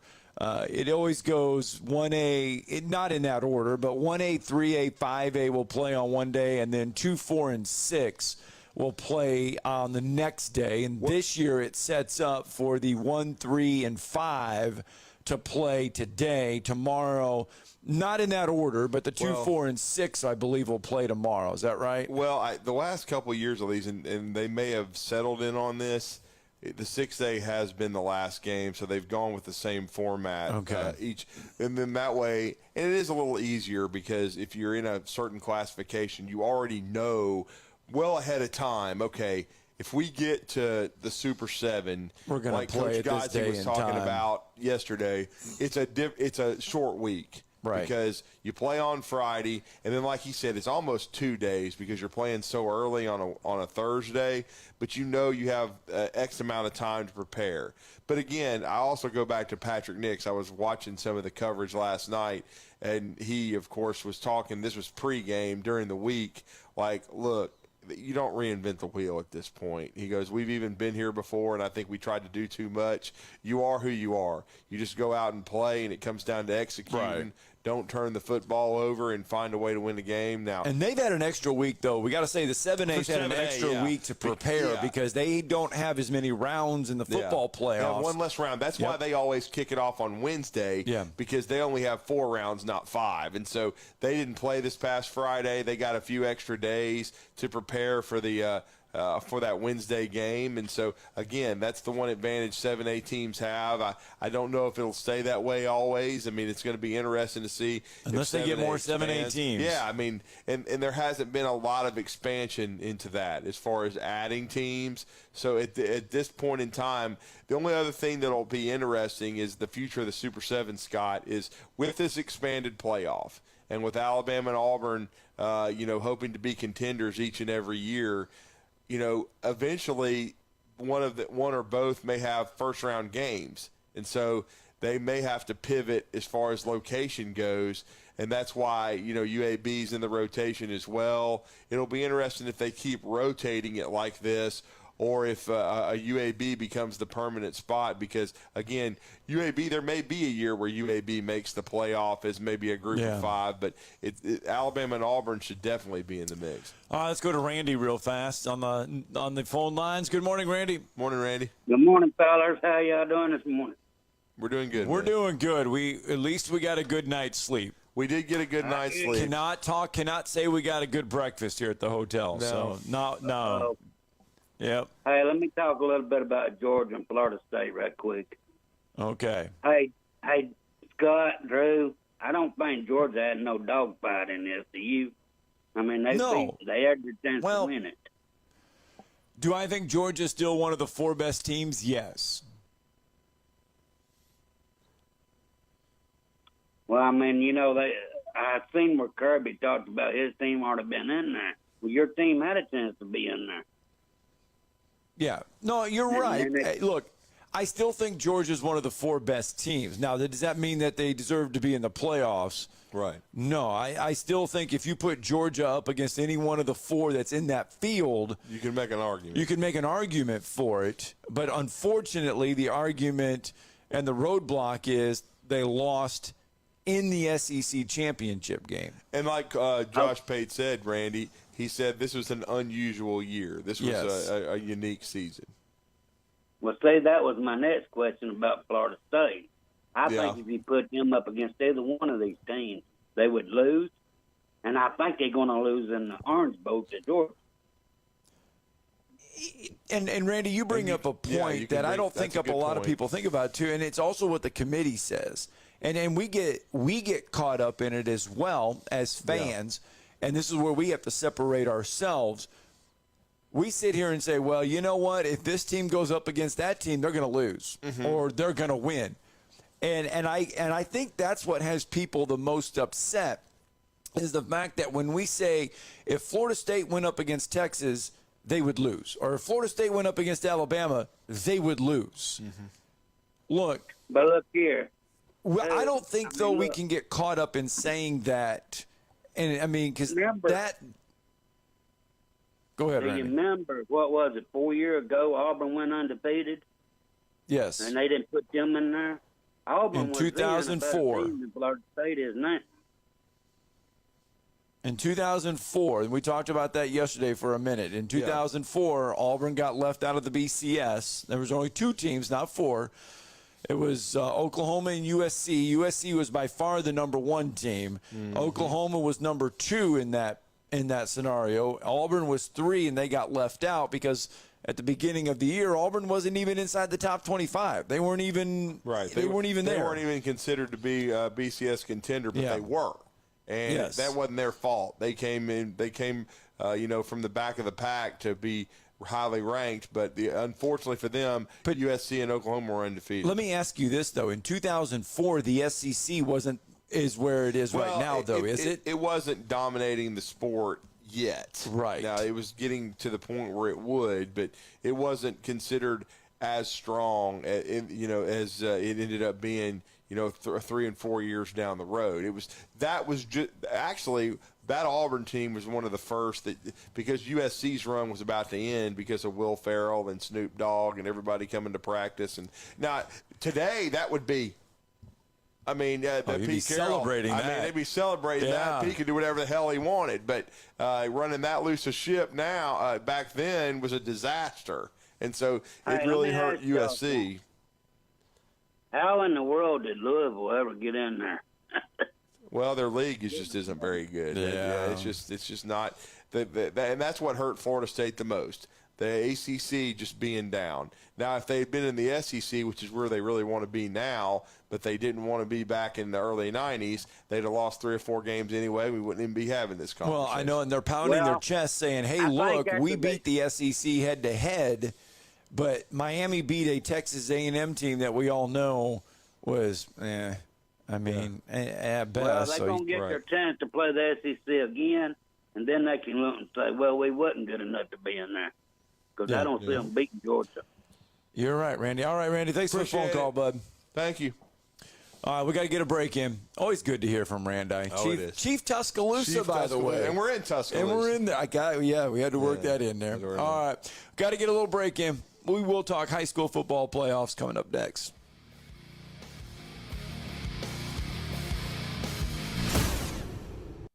You're listening to Talkin' Ball on 97.7 ESPN, The Zone. From the Fox 54 Weather Center, I'm Chief Meteorologist Jordan Dressman. A mostly sunny sky this afternoon. Temperatures climbing into the mid and upper 50s. Looks like we're going to make a solid run at 60 degrees. A little warmer as we head into the overnight. You're also going to notice more cloud cover across the area as we head into the earliest hours of Friday morning. Temperatures only dropping into the upper 30s and lower 40s. A mostly cloudy to overcast sky for your Friday afternoon. Temperatures hanging out in the lower 60s. We are going to stay dry on Friday. I'm Chief Meteorologist Jordan Dressman on your home for ESPN Radio, 97.7 ESPN The Zone. And an injury rate reported at 53 in Research Park. Himsey reported it as a no injury. Wall, Triana, and Yarborough Road had a couple of injuries. They're on the way to the hospital with them. Everything else from earlier appears to be completely out of the way. You get 2 pieces of hand-breaded, juicy, tender signature chicken and a buttermilk biscuit for $4.99 at Popeyes. University and Jordan, 72 and Jeff, and North Parkway. Captain Nick in the Popeyes Skywatch Traffic Center. This is Wes Neighbors sitting here with Philip Love of not only Eagle Insulation, now he represents Eagle Companies. Eagle through the years have added several companies to help individuals or builders through their construction renovation process. Eagle is known to represent quality, efficiency, and professionalism. Philip, I know you do insulation, but do you do masonry? We do. Do you do grading, erosion control and dirt hauled off? We do. Do you do after paint, which includes shower doors, mirrors, shelving blinds, and bath hardware? Yes, we do, Wes. Do you do landscaping and irrigation? Yes, we do. So basically, Eagle can help you all along your process of building your house or doing renovations. So do you do plumbing? We do not, Wes, but we can find somebody to do it. Just give them time. They'll be there. Anyway, call Eagle Insulation at 256-755-1556. Eagle saves you time. Eagle saves you money. Call Eagle today.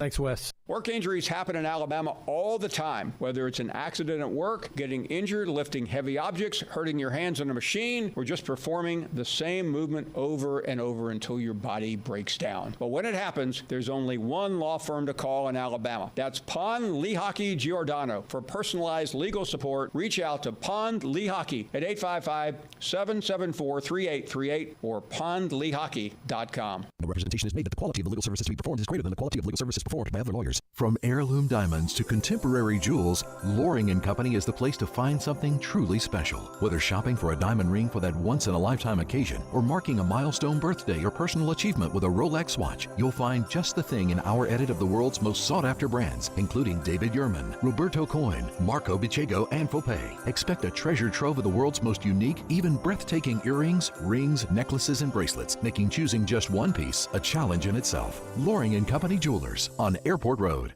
Have you ever turned your back on God? Have you ever absolutely known the right thing to do and just turned around and walked away in disobedience? I know that I have. Aren't we thankful for our great and merciful God who loves us and forgives us and remembers our sin no more? I'm so thankful that His mercies are fresh every day. I need that, and I suspect you do too. Hey, I'm John Dees, pastor of Cross Point Church, and if you're looking for a church home, come see us. We're smack dab across the street from the YMCA in Madison, and check us out at cpcfamily.org.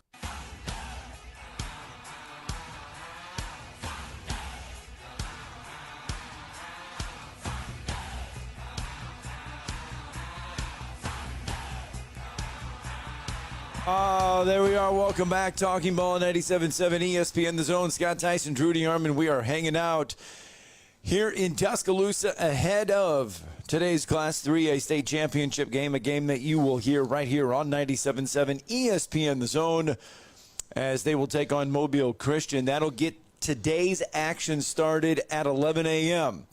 Last night, the lights were shining bright inside Bryant-Denny Stadium as the Class 7A state championship game was played. Central Phoenix City, Thompson, of course, no stranger to the state championship game. No.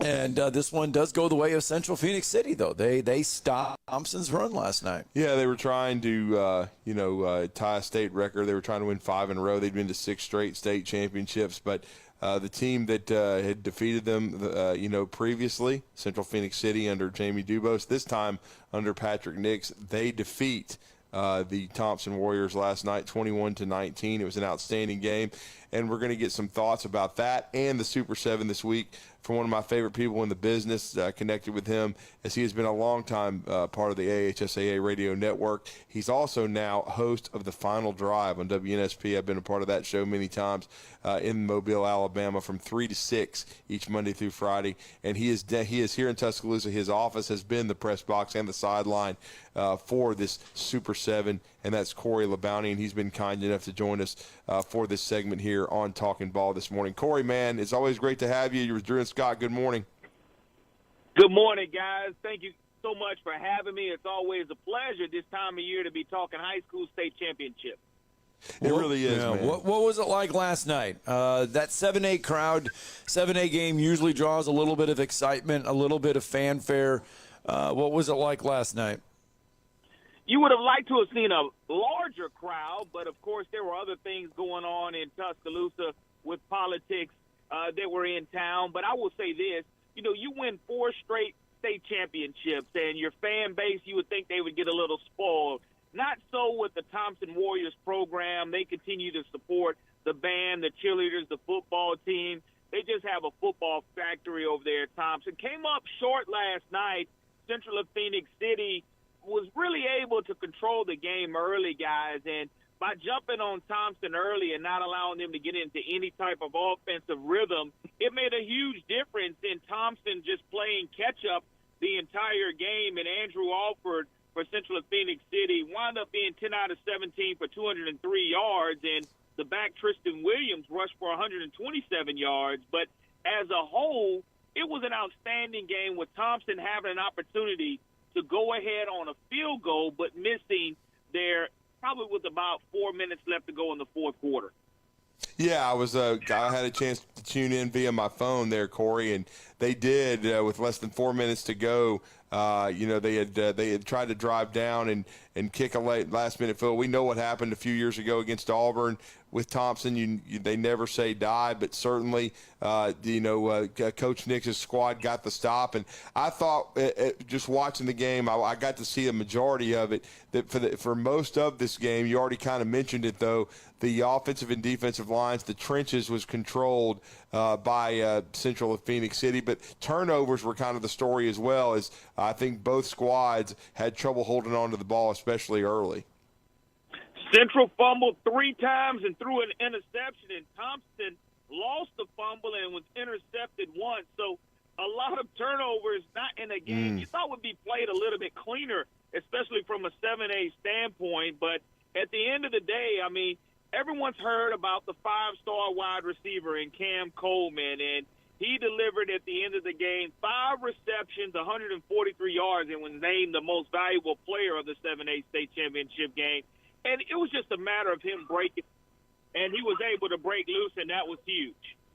Yeah, it was. And then today we wake up, and for our interest, we have the 3A title game, Madison Academy. We know a lot about Madison Academy. We had Ronnie Cottrell on yesterday to talk Mobile Christian, but what can you kind of shed some light on for our listeners a little bit about Mobile Christian that we may not know? Yeah, here's a team coming into the season. Everyone has heard about Sterling Dixon Jr., the 5-star prospect who's going to be enrolling early to the University of Alabama, had played 3 years for Ronnie Cottrell and the Leopards, transferred over to Spanish Fort, and now this team has kind of come together and glued together, and they're led by Damian Gadsden. He is a South Alabama baseball commit, and when you look at being a baseball player, you know he has an arm, but this young man has stepped into the quarterback role and thrown for over 2,300 yards, and Kentonio Kelly averages 14 tackles per game. He's right on pace to be a tackle machine like Deontay Lawson was for the Mobile Christian Leopards. So they are having a huge offensive line. You won't see too many 3A programs that average about 285 on the offensive line up front. So it is a massive offensive line for Ronnie Cottrell and the Leopards today. It is, and this will be, I think, their third appearance under coach in the 3A state championship game. But yet, since they joined the Alabama High School Athletic Association around 1995, Corey, they have not won a state championship. So Coach Cottrell kind of made that point. They're trying to make some history this morning. Absolutely. You know, being here in 2016 and in 2019 and being runner-up, they want to punch that blue map. And a lot of people remember Ronnie Cottrell being the recruiting coordinator for Bobby Bowden at Florida State, being a recruiting coordinator for the University of Alabama during the Mike Dubose era. So he's very well known around this Tuscaloosa area and is continuing to try to win his first state title here in the state of Alabama. He won a state title in Florida prior to coming over to Mobile Christian. And I'm just excited about this game because you have two teams that love to run the football, very well coached, and we're going to see a great 3A state championship game. You know, we talk a lot about Thompson and their run and winning 4 state titles, you know, going for a record and stuff. We also have Fife trying to do back-to-back this year. Head coach Paul Benefield has another chance to win a 2A state title. That'll come tomorrow, though. Yes, I mean, when you're looking at 27 seasons at Fife, 305 wins, you know what's coming. Run the football, run the football, run the football. Are you going to be able to stop it? There is no secret what they're going to do. It's just going to be a matter of how you're going to be able to stop it. Yeah, it is. It's going to, and Coach Benfield, it would be his 6th state championship since 2014, and we've kind of coined the phrase up here in North Alabama, Corey, Death, Taxes, and the Fife Red Devils. And they've kind of been unstoppable in both 3A and 2A. And it's a total credit to Coach Benefield. I know they're looking forward to taking on Reeltown. That's going to be a heck of a matchup. How much, though, are you looking forward? Because, of course, they're from your neck of the woods. We're going to wrap it up on Friday. Clay Chalkville and Saraland. And let's not forget, Clay Chalkville beat that Thompson Warrior team we just saw last night. And Saraland, for the last 2 years, has been a machine. Yeah, that's to me, that's going to draw the biggest crowd. And if you love football, if you love five-star football, excitement and entertainment, there are going to be prospects all over the field. And Jeff Kelly, the defense 1 year ago was not as good as it is this year. The defense has really turned it up several notches, and Antonio Coleman, the defensive lineman, verbally committed to Alabama. He's only a junior, folks, and he's exciting, anchoring that defensive line. But offensively, Coach Kelly has 8 or 9 offensive Division I prospects that he can choose to throw to. KJ Lacey calling the shots, of course, Mr. Football, Ryan Williams. Saraland is for real. I mean, when you have all the weapons they have, it's going to be interesting to see if a healthy Mbakwe is going to be the difference maker or not, because Coach Kelly and them, trust me, they're going to make sure that he is not able to hurt them the way that he's been able to hurt teams like Thompson in the past.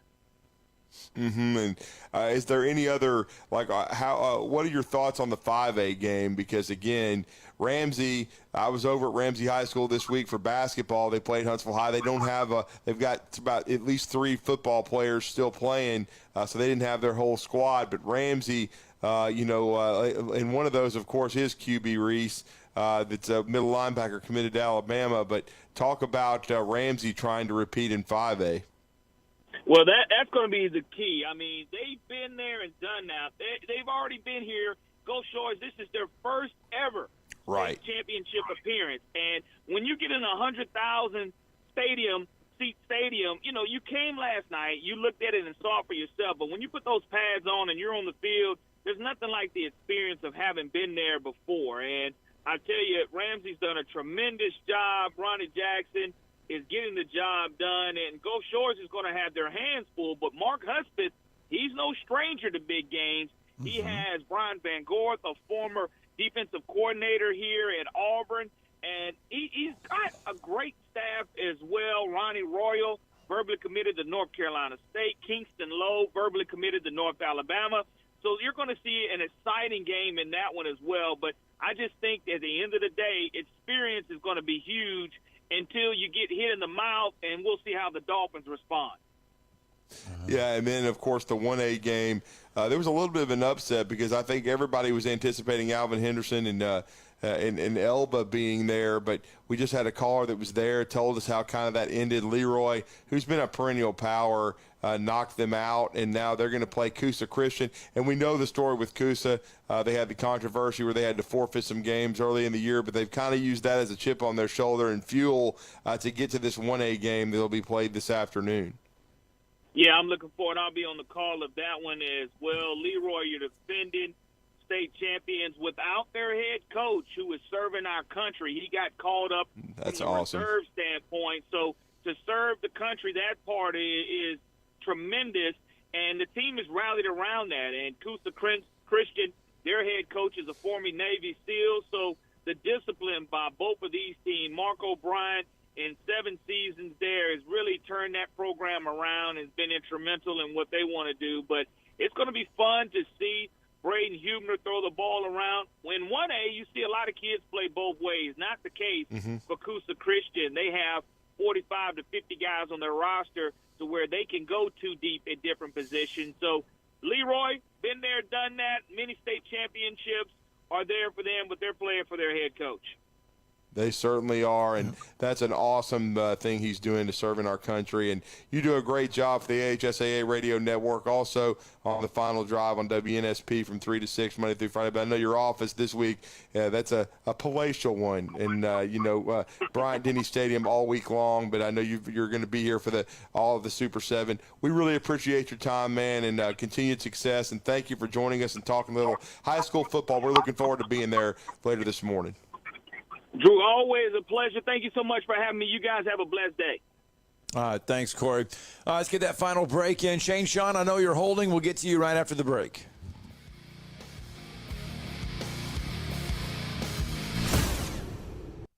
You're listening to Talkin' Ball on 97.7 ESPN, The Zone. Had an injury wreck, Parkway and Mount Gap. First unit on the scene's reporting it as a no injury. Still may be trying to clear an injury wreck. Wall Triana and Yarborough had a couple of people go to the hospital from that one. And we had an injury wreck reported at Research Park and Highway 53. That one turned out to be a no injury. Are you ready to be your best? QFit Sports Performance Training and Fitness can help. It's not a group program. It's intense one-on-one training at QFit Relentless. 256-497-9075. Captain Nick in the 72 and Jeff Popeye Skywatch Traffic Center. With us today, Dr. Tracy Lowry of Best Vein Care of Huntsville. When we evaluate a patient and they indeed have significant venous disease, most third-party payers, private insurance, Medicare, require us to treat every patient conservatively at least 90 days. Conservative treatment includes increasing ambulation, elevation of the legs, and the wearing of compression stockings. It's very common for folks to come see us in March or April wanting to have their veins fixed before they go into swimsuits starting in June. When we see someone in March or April, they're going to require at least 90 days of conservative treatment before we can even go to the insurance carrier to get permission to treat their veins. So if you think you have a venous problem, now is the time to come in and get a free screening so we can determine whether or not you need something evaluated. If you have a vein problem or you think you may have a vein problem, now's the time to contact us at bestveincarehuntsville.com. Are you tired of chasing a roofing contractor to show up on time or even show up at all? I'm Sam Fleming with Fleming Roofing and Restoration. Our motto at Fleming Roofing is we show up. Our goal at Fleming Roofing is to provide the reliable customer service that you deserve, and we have the resources to meet all of your roofing needs: residential, commercial, industrial, replacement, or repairs. We are manufacturer certified for roof coatings, single-ply membranes, and asphalt shingles. Whenever you need a roofing professional you can count on, call Fleming Roofing and Restoration. We are committed to finding the solution that meets your needs. We don't have quotas or heavy-handed sales tactics. Fleming Roofing, we have expert experience. We show up. Free estimates, residential, commercial, industrial, replacement, or repairs. Check us out at FlemingHSV.com. FlemingHSV.com. When you need a quick response, it's Fleming Roofing and Restoration. We show up.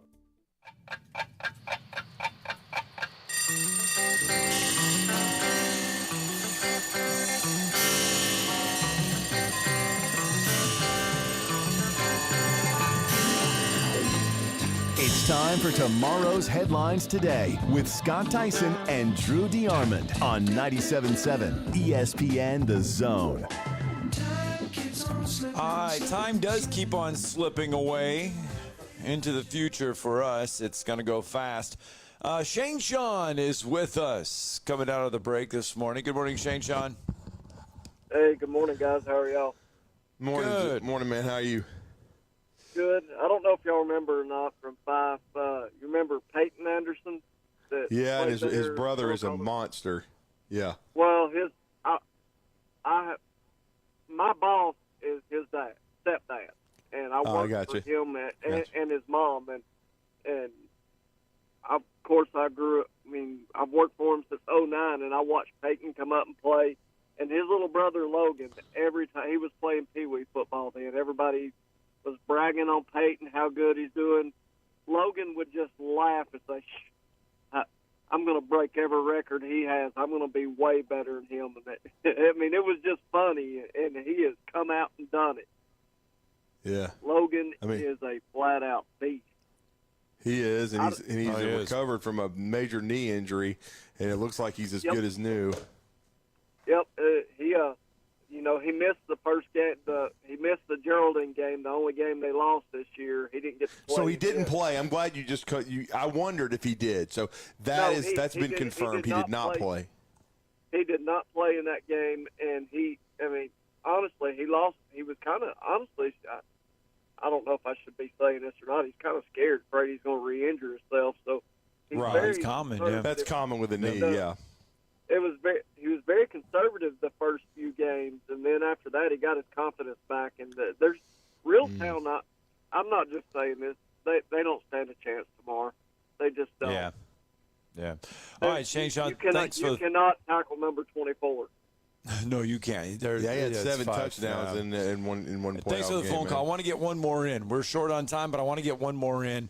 Grumpy is with us real fast. What's up, Good morning, Grumpy. Hey, man. Hey, real fast. Yeah, real fast, man. I guess the geofencing got me last night. I'm right across the line in Tennessee, so on my public television, I got caribou migration routes. Not kidding. Ooh. Did anybody see the production on APT for the Super 7? I did. I saw some of it, last night, yes. Was it okay? Good camera angles, clear cameras, and good production? I mean, the shots were pretty good. I mean, the video was. I mean, when you're watching it, there was a couple times it froze, but I thought it was pretty good. Okay. That's big to me, man. That's a big thing because I'm up here in North Alabama. It was tough to get those ball games on the TV. Yeah, this is the first year. Yeah, right. Yeah, right. Yeah. Thanks, man. Appreciate it. Thank you. No problem. Yes, sir. And that's the thing, and people don't. I mean, people forget that the state. I mean, for some reason, now finally has got it on public television. A lot of other states across the country put their state championship games on public television. They've done it for years that way. Alabama now just getting late to the party. But, yes, you'll be able to watch it on public television, Madison Academy at 11. But I tell you what, here's what you do, because I guarantee you those announcers are going to get on your nerves. Turn the volume down. They will. I'm not going to lie. They're going to get on your nerves. You can listen to it on the radio instead. We won't get on your nerves. Yeah, and Scott will be down there too. Yeah, we won't get on your nerves. So you can listen to it. Yeah, Ron Ingram, you don't know what's coming.